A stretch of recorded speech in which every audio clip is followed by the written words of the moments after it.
Do you struggle with overthinking in your business? Do you find sometimes what should be considered easy decisions hard to make because you just can't decide one way or the other which direction you should go? If this is something that you struggle with, you're in the right place. Today, my guest, Heather Lahtinen from the Flourish Academy is here. And Heather is an expert in helping people make these decisions quickly so that they can move forward in their business. You do not want to miss this conversation today on the Focal Points podcast. You are listening to Focal Points, a podcast by Enphoto hosted by Dorie Howell. You are in the right place to learn how to build a dynamic and sustainable photography business that you love. All right, welcome to Focal Points, a podcast by Enphoto hosted by me, Dorie Howell. I am so excited today. As you heard in the intro, I have Heather Lahtinen of the Flourish Academy with me today. And Heather and I talk a lot behind the scenes about a lot of different things about photographers, the photography industry, that type of thing, and how we can help photographers build better businesses and have more successful businesses. And there's one thing that we talk about a lot behind the scenes is how photographers can get stuck in their own brain by overthinking so many of the important decisions that we have to make. And Heather has a really great formula that I've asked her to come on and share with us today about overthinking and how we can maybe keep that at bay when it comes to the decision making that we have in our business. So Heather, welcome to the podcast, and what can you share with us today on this important topic? Thank you so much for having me, Dorie. So I actually have 7 steps to help you stop overthinking. Now, when I started my business almost 20 years ago, I think I had a couple advantages. One was social media didn't exist, and I believe that to be an advantage. And secondly, I didn't know what I was doing, and I didn't care that I didn't know, and I didn't know if I was making mistakes, if I was doing the right thing, was this pricing, how should that look? So I just did it without the overthinking. Now, I have learned in my years to perfect the art of overthinking. You better believe it. But in the beginning, I think I just didn't know any better. So I wonder if part of this overthinking is a result of so much information. You have access to so many courses or downloads or people, photographers. Opinions. Yeah. Which 100%. Then you're like, well, this photographer said I have to do it this way. And this photographer said, no, you should do it that way. And who's right and who's wrong? Well, that makes a baseline assumption that there is a right or wrong way. And I believe in business fundamentally that there is no right or wrong way to do anything. There are simply different choices that lead to different consequences. Now, let me be clear. I do believe that there are ways to operate profitably. I think that you should make sure you are profitable. But beyond that, I don't know. I just think you need to experiment and find out what works for you in your season of life, what works for your ideal client, what your business looks like. There are just so many variables that tell me there's no right or wrong way to do anything, especially with things like pricing or your website or your marketing. But we don't want to make mistakes. I mean, do you enjoy making mistakes? No, but the thing is also like how many businesses have been created and made millions of dollars because somebody did something the quote unquote wrong way. They did something different. They stopped the narrative of everything having to go down a certain path because that's what everyone thinks you should do. So I love the idea of being able to think differently, but so many photographers I know, and just business people in general, because we're sold so many messages over and over again, this is how you should do it, that we start to second guess ourselves, and that comes a repeating pattern in everything that we do when it comes to what we need to do for our business. So I would love to hear some of your 7 steps to help us all with this, because the thing is with overthinking is it can affect everyone at different times in their business. Like I may not overthink my pricing problem, but I might overthink my product selection issue or what camera I want to use or that type of thing. So you might have ease in thinking about and deciding on certain things in your business, but really struggle in other areas. And I think that's perfectly normal. Yeah, of course. And could we just be okay with that? Could you just embrace that instead of try to resist it? So there's There's two key assumptions people are making when they head into this overthinking realm. The first is that there's a right or wrong way, which we've already talked about. And the second is that if you pick the wrong way or something goes sideways, that it's bad. Right. So based on those two key assumptions, of course, you're going to spin your wheels trying to find the right solution. But if you reframed both of those and said, well, there's no right or wrong way, I can just experiment. And is it okay to make a mistake? Oh my gosh. Well, yeah. If it's going to be a disaster that you make a mistake, then yeah, you're going to sit here and you're not going to make a decision. In fact, your brain won't let you make a decision because it wants you to be correct and right and proper all of the time. And you know, how it appears to other people, we worry about judgment, all of those things. But if you can just back up and say, okay, Dorie and Heather said there's no right or wrong way to do this.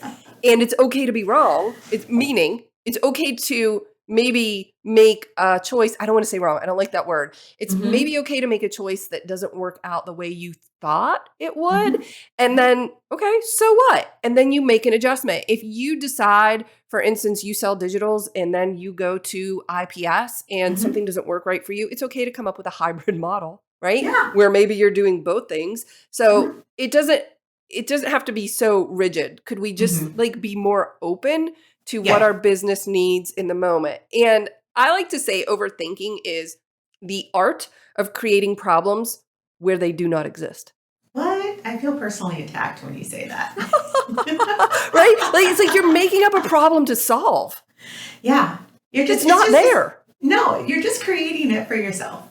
Right, which is, I don't know, maybe we just need to do that to feel important, but it's, you know, it's going over the same thought again and again and analyzing even the simplest of situations or events until actually all sense of proportion is gone. Right.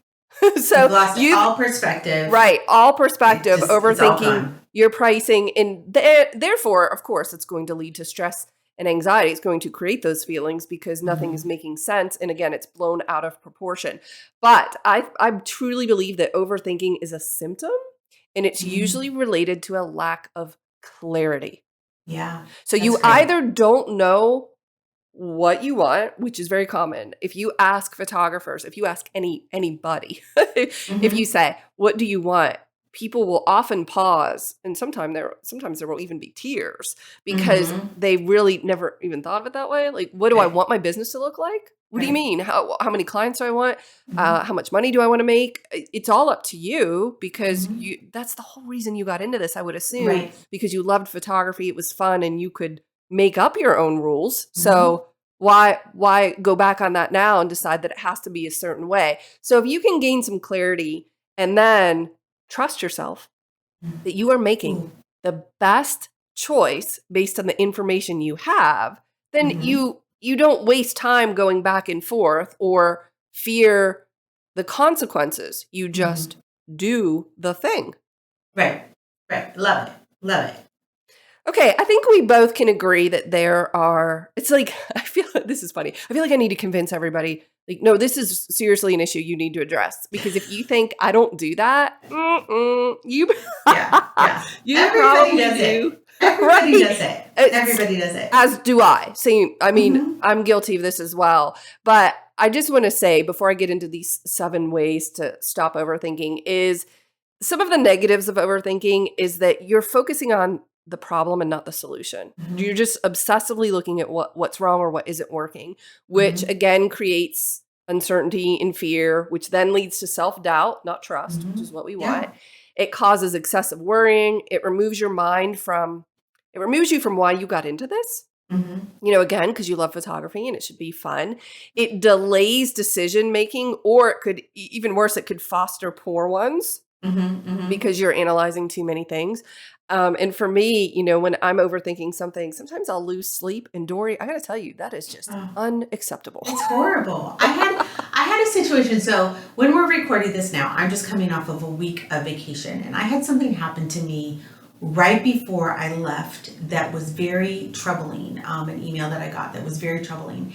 And at that point in time, I just said, I'm not going to address it now. I need to go on vacation and deal with this.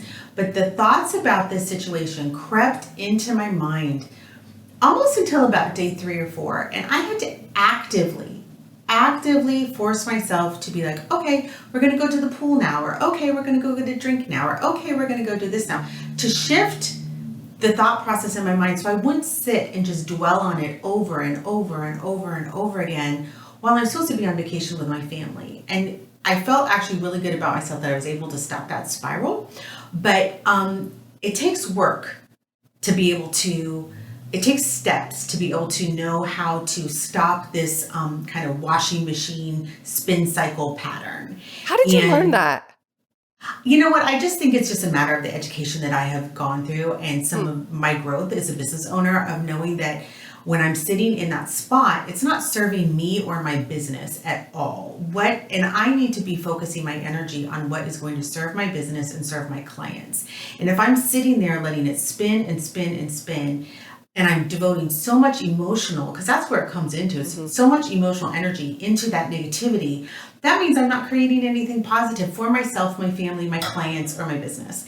And I really am at a point where I just don't want to allow that to happen. So I had to make a conscious choice. And once you make a conscious choice and you recognize it, because I think a lot of people don't recognize that they're doing it.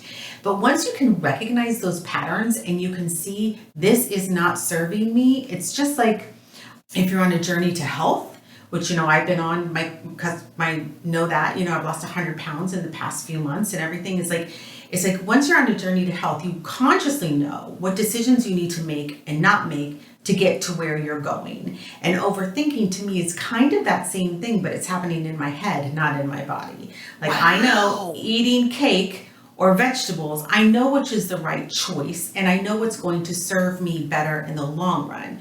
So if I can do that with my body, I can do that with my brain. And so that is where I have been thinking about this whole topic recently is making my brain stronger to be more resistant to the things of negativity so that I can bring more positivity to how I want to live my life. So that is just an experience that I had recently, but it was a conscious decision and it wasn't easy.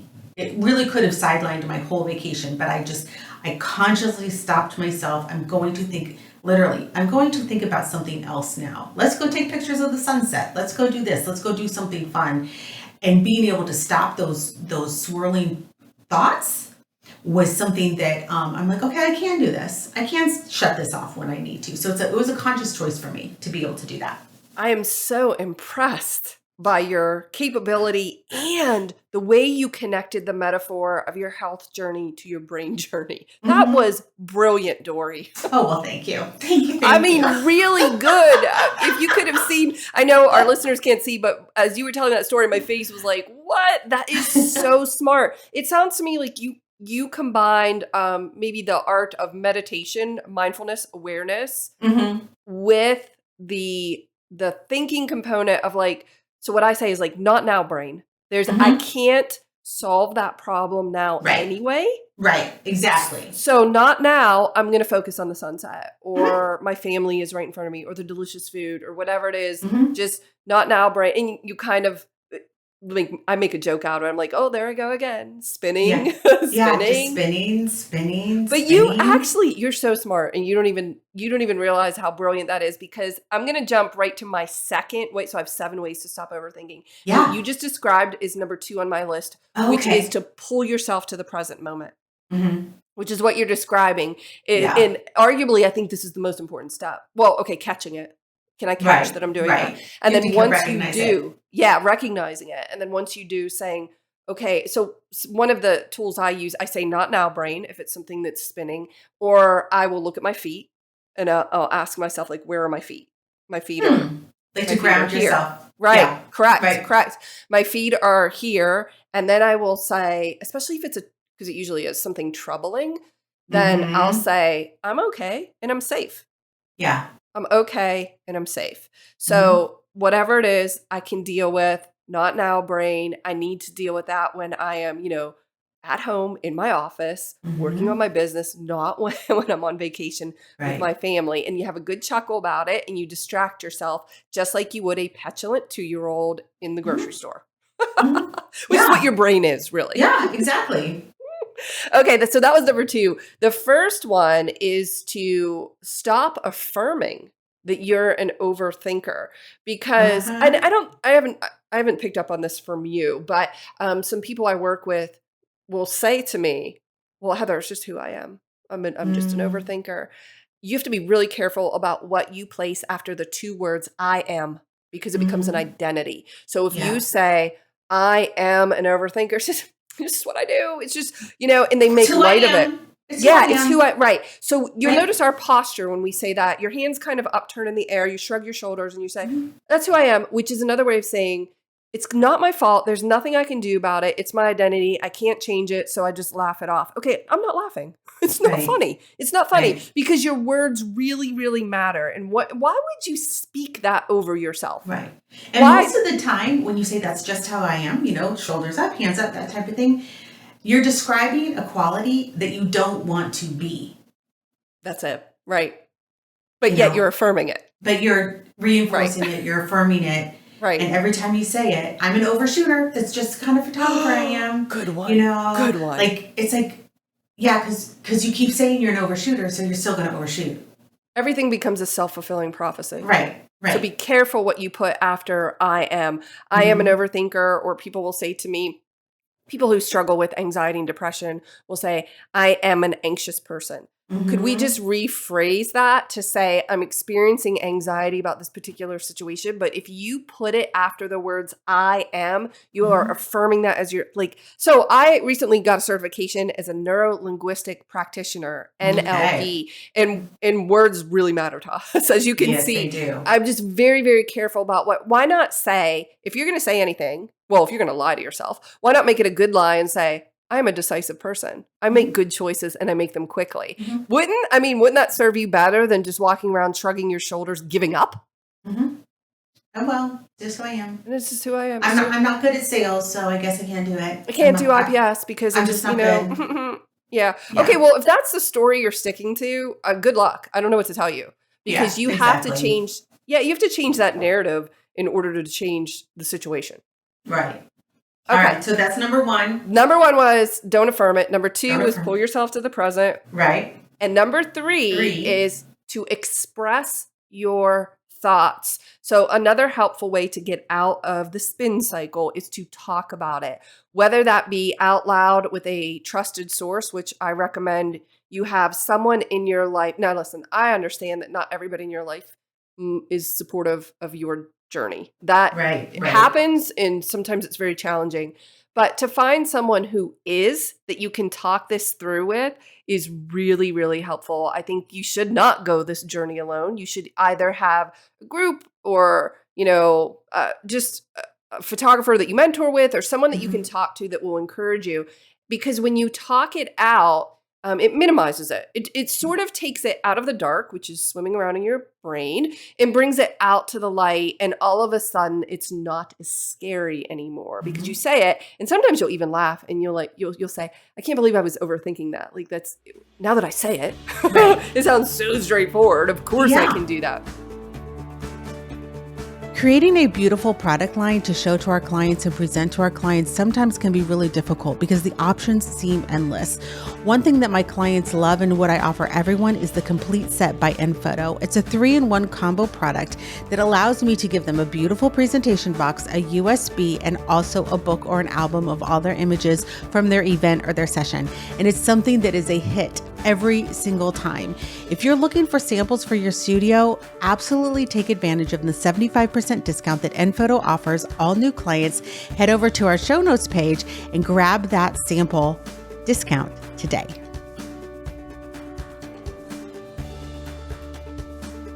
That exact same thing with my situation that happened in Jamaica, the email that I got, I haven't responded to it. So I brought it to my coach today, my mastermind group. And I said it out loud. And as soon as I said it out loud, and as soon as everyone's like, you address it like this, you shut it down, you don't acknowledge it, don't open the door, do this. I knew all those things. But hearing these other very successful people say, oh yeah, that's happened to me before. You need to shut that down. You need to close the door. You need to acknowledge it, but then you just need to move on. And having them come in and give me that feedback, it's like a whole weight has been lifted from my shoulders of being able to be like, okay, I don't need to think about this anymore. I just need to send an email off later this afternoon and I'm done. just done.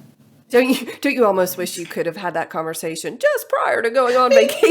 Yeah, maybe if I had sat on last week's coaching call, I would have gotten a little resolution. But hey, Jamaica coaching call, Jamaica's going to win. Yeah, of course.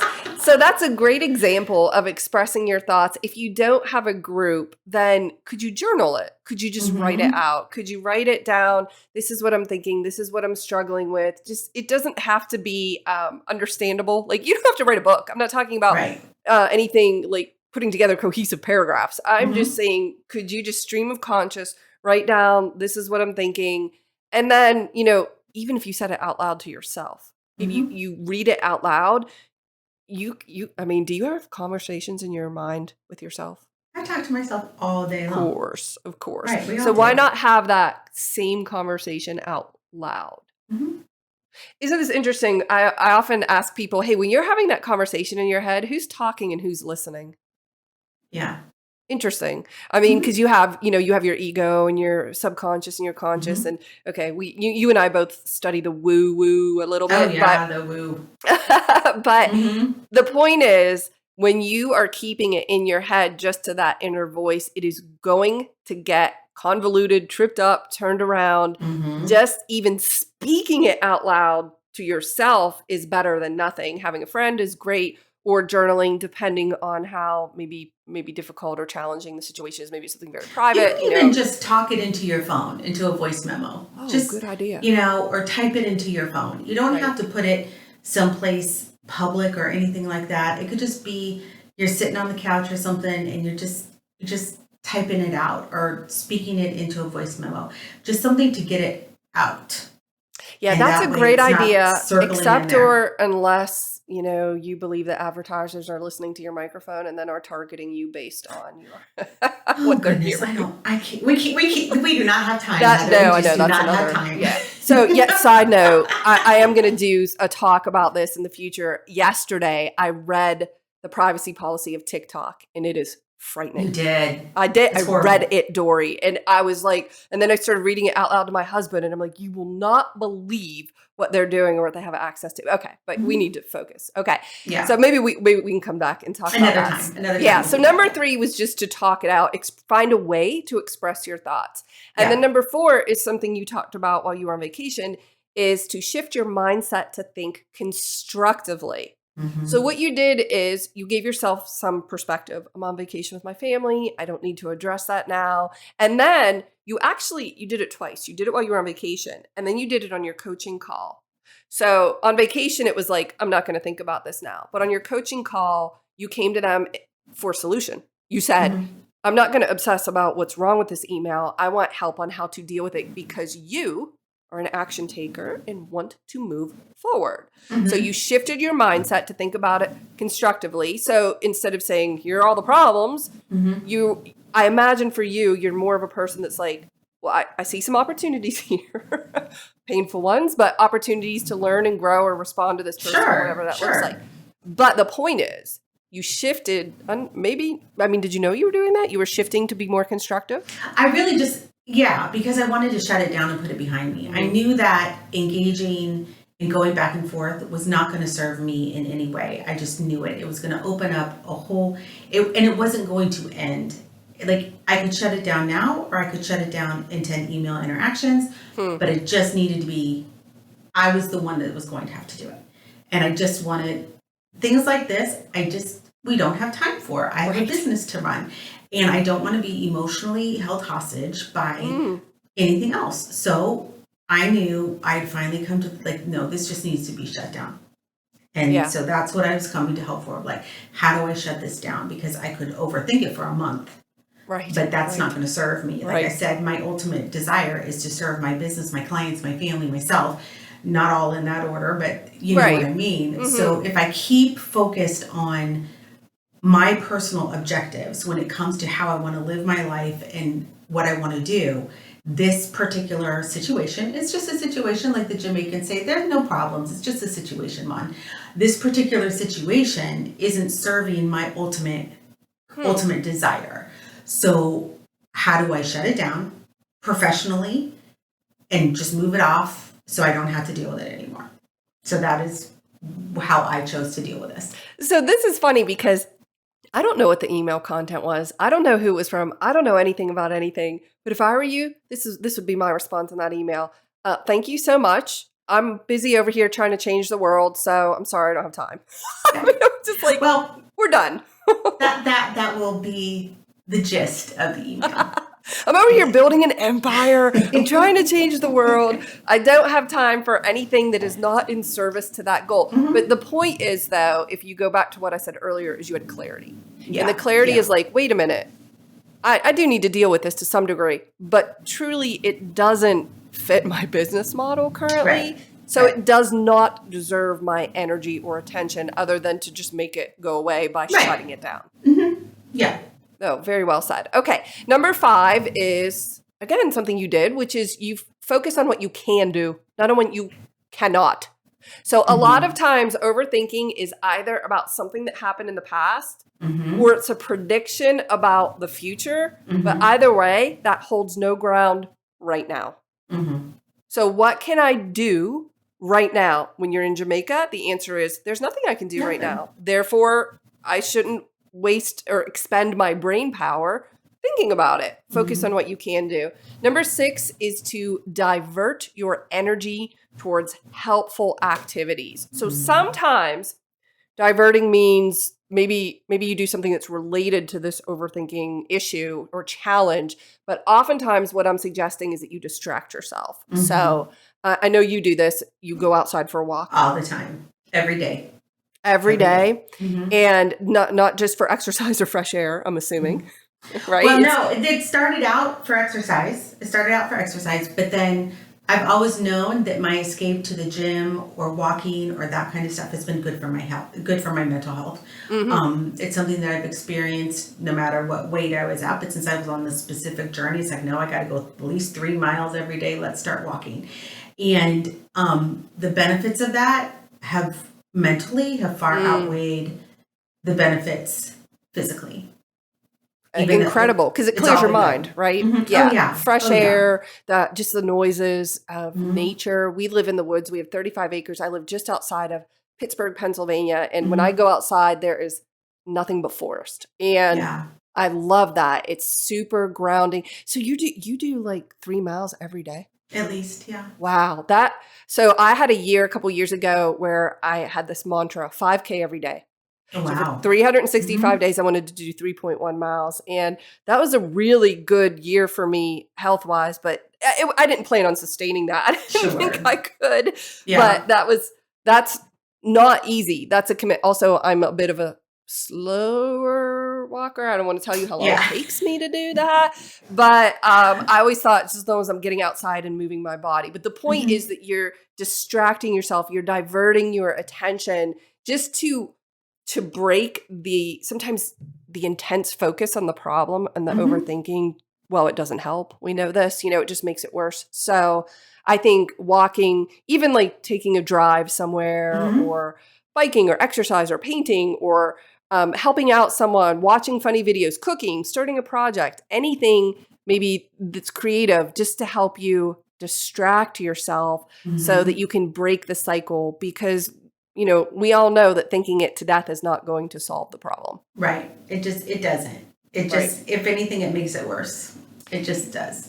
When you start all those different things, and like we said earlier, you can only look at a situation from your perspective, no matter how much you try and put yourself in other people's shoes or look at it from a different angle. That's extremely, extremely difficult. So you're just spinning. It's like it's almost like back to like the whole washing machine analogy. It's almost like you're putting a red shirt in with the whites, and the more you spin it, that red shirt is going to make everything pink. But those white shirts are not going to make that red shirt any whiter.